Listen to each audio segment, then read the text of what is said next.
10 Thumbs Blues Challenge, day number lucky 13, breaking down shape number 4 of our pentatonic / blues scale, and we're talking about the bends. You probably know how to enter to win the ukulele from Flight, but if you don't, details in the description, free printable tab for everybody pinned in the first comment of the comment section. The power of the index finger. Once you have it printed out, go ahead and grab your ukulele, brain and attention span, follow me on in, and let's bend and manipulate shape 4 and let's get bluesy. For today's lesson, I'm going to teach you the scale, and then I'm going to provide you with the ability to do some bends. For your entry to the 10 Thumbs Blues Challenge, I'm going to provide you with a basic lick that you can do, but again, I encourage you to do your own lick, and the only stipulation is that it has to have a bend. It has to be in shape 4, and the last note needs to be the 7th fret of the C string, which is the root note in this shape. We'll look at that in a second. Again, we're always looking for patterns to help us memorize this. This one starts off by going 5, 7, 5, 7. It helps me when I see 2 strings are exactly the same to identify that. Here, 7th fret of, I kind of screamed here. Here, 7th fret of the C is our root note. This is our G note. We then go down to the 6th and the 8th fret. 5 and 8. 8, 5, 8, 6, 7, 5, 7, 5. 5, 7, 5, 7, 6, 8, 5, 8. Now it is the G minor pentatonic. We're going to change it to the blues scale in a second. And this is a G minor chord. Anywhere, and it's right inside the shape. In fact, you can play a G minor like this. 7, 7, 6, 5. All of these notes are in that shape. So if you move this scale,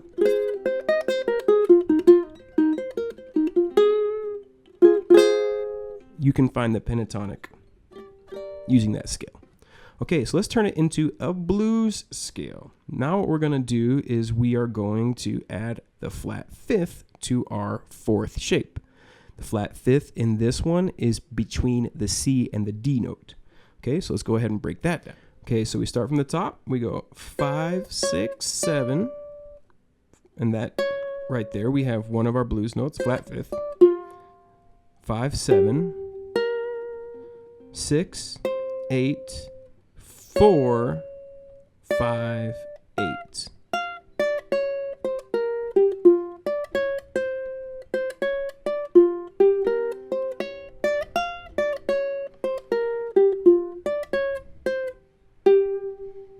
And that is the G blues scale, adding the flat 5th to it. So this note here, it's a little awkward. You have that same note right here on the 9th fret. So you could go 5, 6, 7, 5, 7, 6, 8, 9, 5, 8 as well.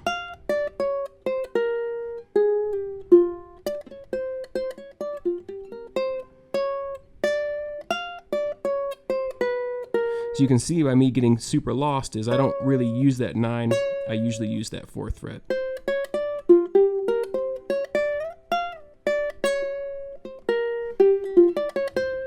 It's a little bit of a stretch. I think this is a great scale to play, but it's a little uncomfortable as a blues scale, except it's really comfortable as a minor pentatonic scale. Love, just a general jamming tip. I love playing the 5th fret here and the 6th fret here. Our first one, just 8th notes and then a half note. So it's 1 and 2 and 3. All right. The reason I like this one is because we're not going through the scale in order. When we go 5, 8, instead of going to the 6th fret, we go down to the 7th fret here, back up to 6, and then back down to 7. That little kind of skip a note technique can make the scale come alive and add some flavor instantly.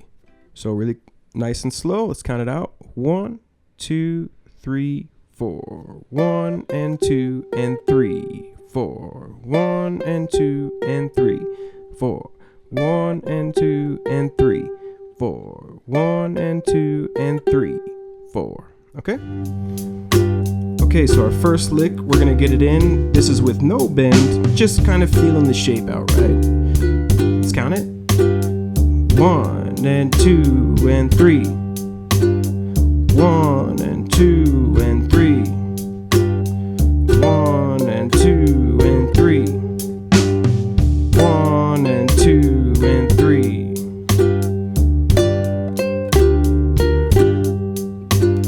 All right, feeling good with that.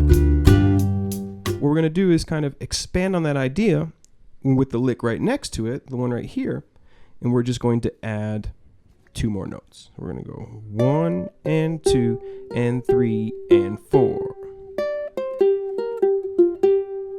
Again, all these I'm finishing on the G note. That's the root note of our scale.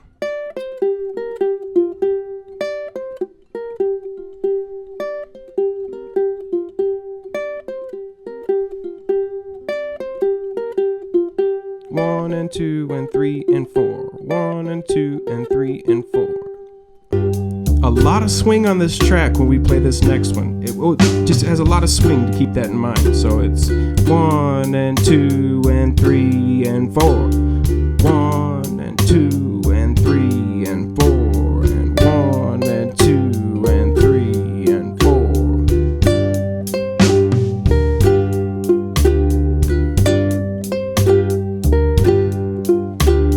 This is a very typical drum for blues, a lot of swing. Bends. Bends are difficult. They take a long time to master. I don't expect you to get them perfect in this one lesson, but I am going to introduce them to you and plant the seed that you'll need to improve them moving forward. So our first bend we're going to look at here, we're just going to get warmed up with this one. This is the easiest one, but you could also use this for your entry if you feel the most confident with this one. So it goes. Okay, now what we're doing is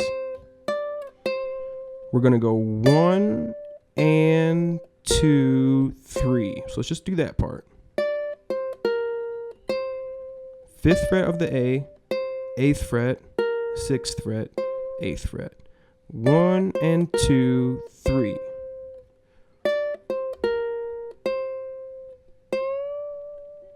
Okay, and then for the 4th beat, what we're going to do is we're going to take this note here on the 8th fret, and we want it to sound like the 10th fret here. So what we do is we play that 10th fret a couple times.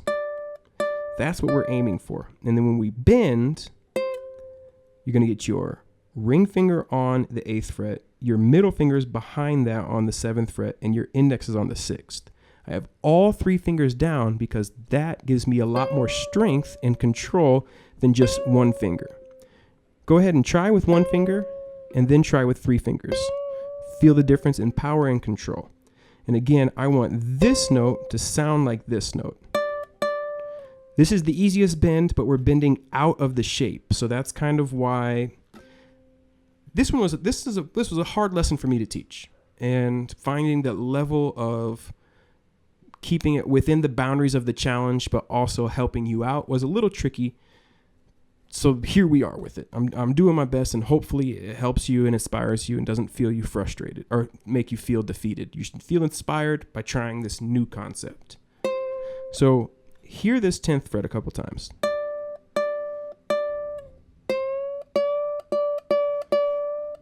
There it is. Hear how that's the exact same pitch? But maybe hear how it's not.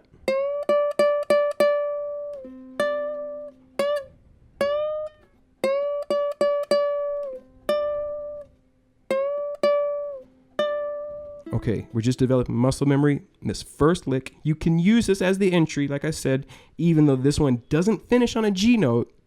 You can still use this one as an entry if this is the only one you feel confident with. For whatever reason, I think bending up is easier than bending down. So I think the E string is the easiest bend on the entire ukulele, and I don't do a lot of bends on the ukulele, but when I do, they're on the E string. So we're gonna go 1 and 2, 3, 4.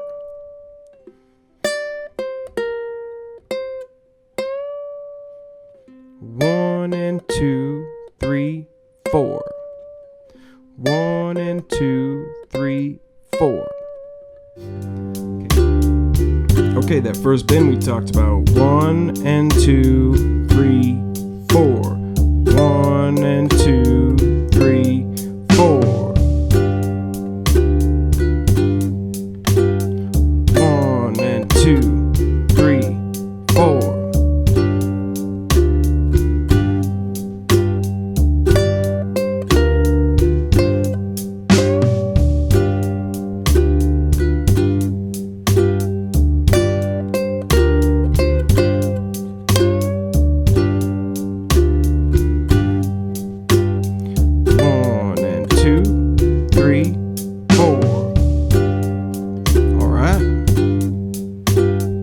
The other thing is we want to bend in tune. So what we're going to do is we're going to bend this note here on the 5th fret of the C to make it sound like the 7th fret. So what we do is we hear it a couple times. And we put our ring finger on the 5th fret, our middle finger behind it, and our index finger behind it. So my ring finger's on the 5th fret, my middle finger's on the 4th fret, and my index is on the 3rd. The only note you're going to hear is the 5th fret, but these extra fingers give me some extra control. And I want to bend this note to make it sound like this.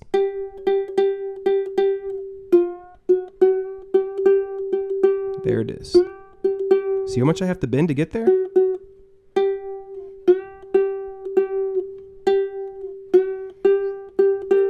If you can't bend it enough to get it in tune, that's okay. Just go ahead and do your best, right? And no, I'm pulling down because if I bend up, I'm actually going to bend right off the fretboard like that. So really slow, it's 1 and 2, 3, 4.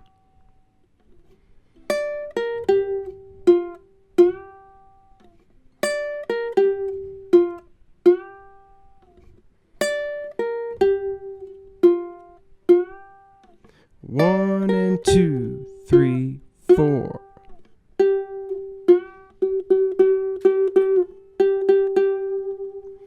Okay. All right. This lick you can use as your entry. 1 and 2, 3, 4. If you don't bend it in pitch, that's okay. All right. Just 1 and 2, 3, 4, and just do your best with that bend. That's it. 1 and 2, 3, 4. That works as your entry. Just do your best with that bend. Don't get too discouraged. It's a brand new concept. All right, bending on the C string a little tougher. Here we go. 1 and 2, 3, 4. 1 and 2, 3, 4. 1 and 2, 3, 4.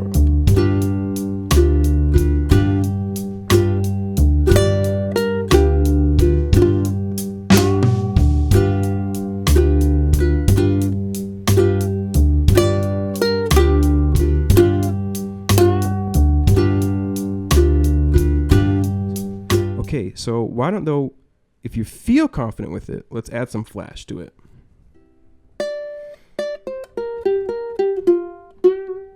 Triplets. I'm going to go 5, 8, 6.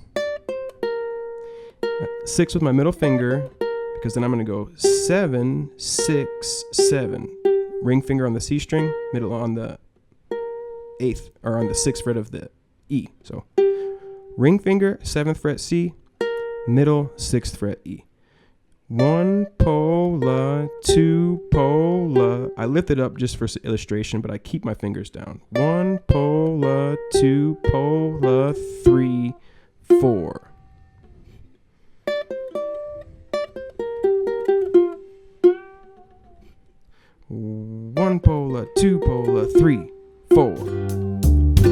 right, hardest thing we've done so far. Some triplets. Here we go. 1 pola, 2 pola, 3, 4. 1 pola, 2 pola, 3, 4. 1 pola, 2 pola, 3, 4. 1 pola, 2 pola, 3, 4.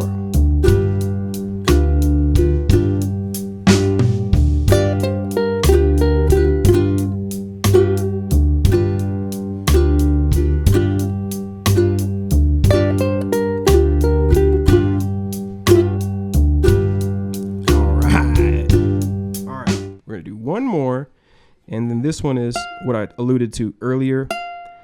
The next shape, we have a G note on the 10th fret of the A string. So what we're going to do is we're going to bend the 8th fret to try to make this 10th fret sound.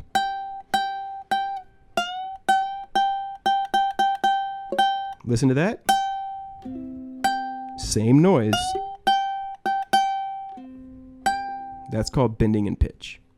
So for this one, we're going to do that same triplet. 1 pola. Well, no, we're going to get different.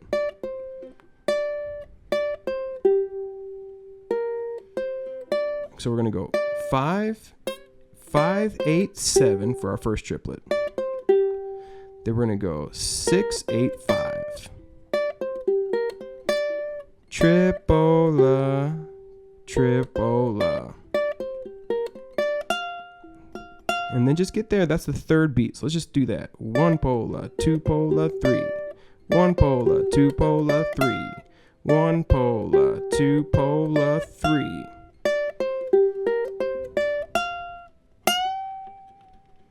Fourth beat, we're going to bend.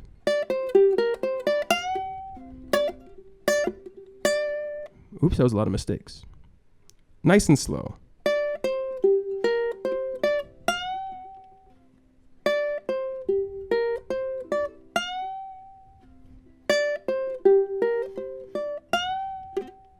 Very cool, right?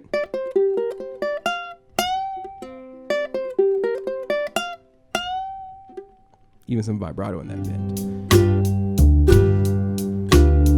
1 pola, 2 pola, 3, 4. 1 pola, 2 pola, 3, 4. 1 pola, 2 pola, 3, 4. Really cool.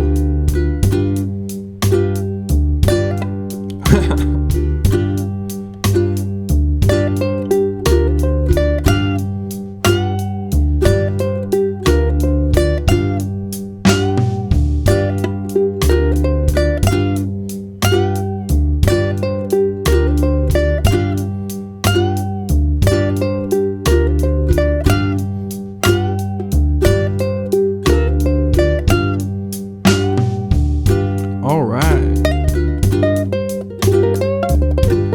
Way to keep it tasty, y'all. Bam! Okay, and then there you have it. Again, you can create your own entry. The only rule is 7th fret is that last note, and you need a bend. You can bend into that 7th if you want, like we did with our licks. With the bends, just do your best. I really don't expect them to be perfect. You've come a long way. This is day number 13. Don't feel discouraged. Don't quit. Just do your best with it and realize that you're starting a new journey. This isn't the last time you're ever going to bend. This is the first time. So you're just doing the best you can. That's it. That's all I want to see is you make an effort. And that's it. For me, that's a fantastic thing to see. You leaving your comfort zone and pushing yourself in the learning zone. All right, catch you in 2 days. Who knows what torture's next? All right. Thank you so much for watching to the very end of day 13. That was shape number 4. So you're really doing a great job up to this point. Now we can make our own blues 12 bar. We can jam shapes 2, 3, and 4. We can hammer on, we can pull off, and we can bend. We have a lot of power. We're really kind of leveling up our blues jamming. The end is nigh. End is nigh. I guess I don't even know what that means. But it is nigh. I know that. Bill Nye the Science Guy. The end is nigh. Hey, he's a nice nigh. Oh my gosh. Do you prefer the day or the night? Big shout out to Shark Week too. Love Shark Week. My favorite shark is the bull shark. It is. Keep on jamming, keep on rocking, keep on rolling, keep on rolling, keep on rocking. Winter to in, enter to win, all that fun stuff. Follow me on 10 Thumbs Pro Instagram. My brain is getting rattled. At the end of this thing, I feel like I put my whole brain in a salad drying thing that spins and gets the water off it. A wicker. I think they wick the water out. W-I-C-K is an interesting verb. Probably a pretty new word now that I'm pontificating out loud, because the idea of wick clothing and wicking your fruit, I would imagine, is a relatively modern concept coming about since the Industrial Revolution of the Earth. But I think a lot about lexicology and the origin of words.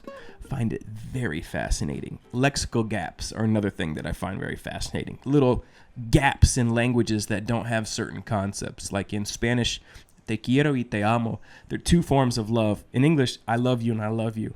But there's a difference when I love you and I love you. Like I love my wife in a very different way than I love you. That's what's called a lexical gap. Very interesting. All right. Catch you for day number 14. Rock and roll.